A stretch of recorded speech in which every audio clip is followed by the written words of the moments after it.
ప్రతిక్షణం ప్రజల పక్షం N95 న్యూస్ కి స్వాగతం. ముందుగా హెడ్లైన్స్. ప్రైవేట్ హాస్టల్ భవనంలో ఉరివేసుకొని బలవన్ మరణానికి పాల్పడ్డ బీటెక్ విద్యార్థిని.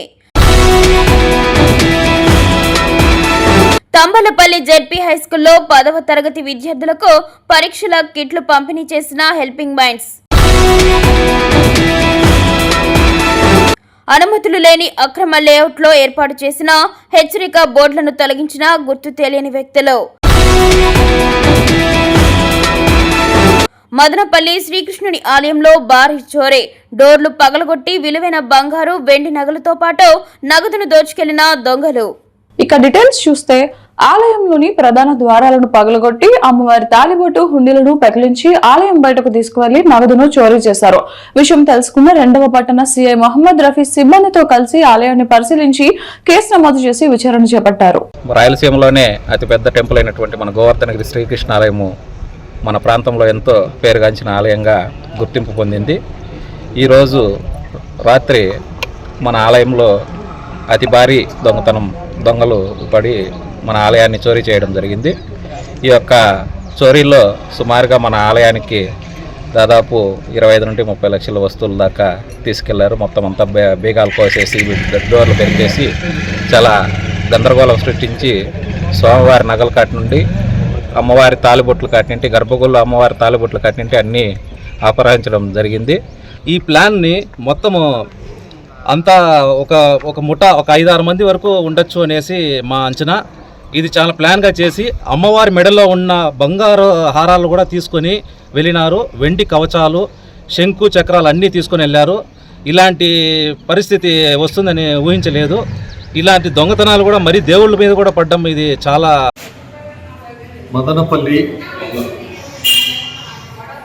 అన్నపగుట్టలో వెలసి ఉన్నటువంటి శ్రీకృష్ణుని గుడిలో దొంగతనం జరిగిందని చెప్పి చెప్తున్నారు. దొంగతనం ఎలా జరిగింది, ఏ విధంగా జరిగింది, దొంగతనానికి జరగాల్సినటువంటి అవసరం ఏముంది?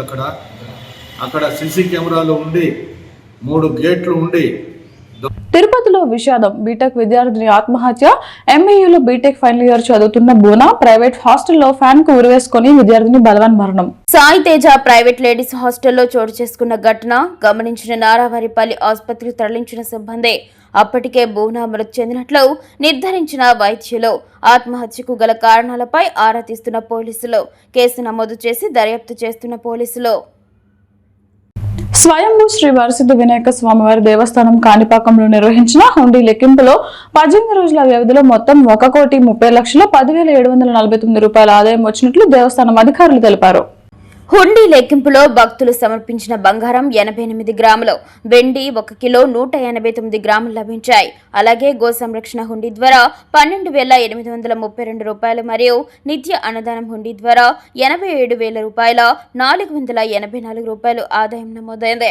విదేశీ కరెన్సీ రూపంలో USA $340, Australia $100, Malaysia 69 ringgits, Canada $40, euro 180 యూరోలు, ఇంగ్లాండ్ 20 పౌండ్లు, సౌదీ 5 రియాల్స్ ఆదాయం వచ్చినట్లు కార్యనిర్వహణాధికారి పెంచల కిషోర్ మరియు దేవస్థానం చైర్మన్ శ్రీ మణినాయుడు తెలిపారు. హుండీ లెక్కింపులో Chittoor assistant commissioner Chittamma, trust board సభ్యులు చంద్రశేఖర్ రెడ్డి, ఏఈఓలు ఎస్వి కృష్ణారెడ్డి, హరిమాధవరెడ్డి, ధనపాల్, సిఎఫ్ఓ నాగేశ్వరరావు, పర్యవేక్షకులు కోదండపాణి, శ్రీధర్ బాబు, దేవస్థానం సిబ్బంది, సేవకులు, యూనియన్ బ్యాంక్ కాణిపాకం శాఖ అధికారులు తదితరులు పాల్గొన్నారు.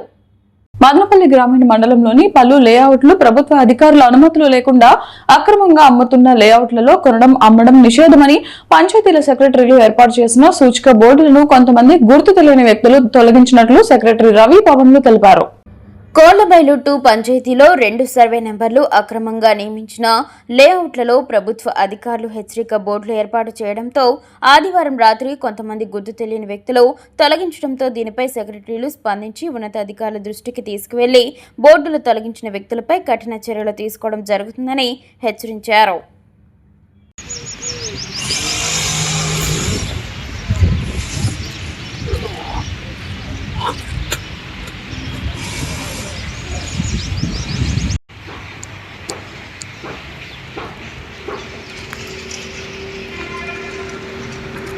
ఎక్కేనది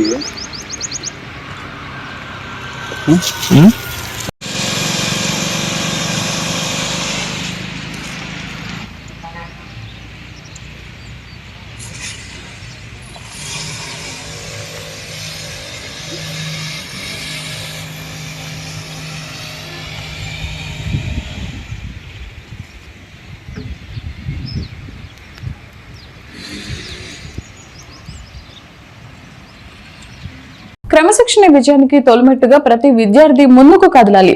హెల్పింగ్ మైండ్స్ వ్యవస్థాపకుడు అబూబకర్ సిద్దిక్ నేడు తంబలపల్లి జెడ్పీ హై స్కూల్లో చదువుతున్న 48 మంది విద్యార్థులకు 10వ తరగతి పరీక్షల సందర్భంగా పరీక్షల కిట్ అందించారు. ఈ సందర్భంగా హెల్పింగ్ మైండ్స్ వ్యవస్థాపకుడు అబూబకర్ సిద్దిక్ మాట్లాడుతూ విద్యార్థులు ఒత్తిడికి లోను కాకుండా రాబోయే పబ్లిక్ పరీక్షల్లో ఉత్తమ ప్రతిభతో ఉత్తీర్ణత సాధించాలని శుభాకాంక్షలు తెలిపారు. ఈ కార్యక్రమంలో ప్రధాన ఉపాధ్యాయులు శ్రీనివాసులు, చైర్మన్ సుగవాసి శివకుమార్, ఉపాధ్యాయ బృందం మెయినుద్దీన్, సురేంద్ర నాయక్, దొరస్వామి నాయుడు, సునీల్, వెంకటరమణ, చంద్రయ్య, ప్రతాప్ రెడ్డి, హెల్పింగ్ మైండ్ సభ్యులు బషీర్, సిరాజ్, కళ్యాణ్, అబ్దుల్లా, అమీన్, సైసా, వల్లి తదితరులు పాల్గొన్నారు.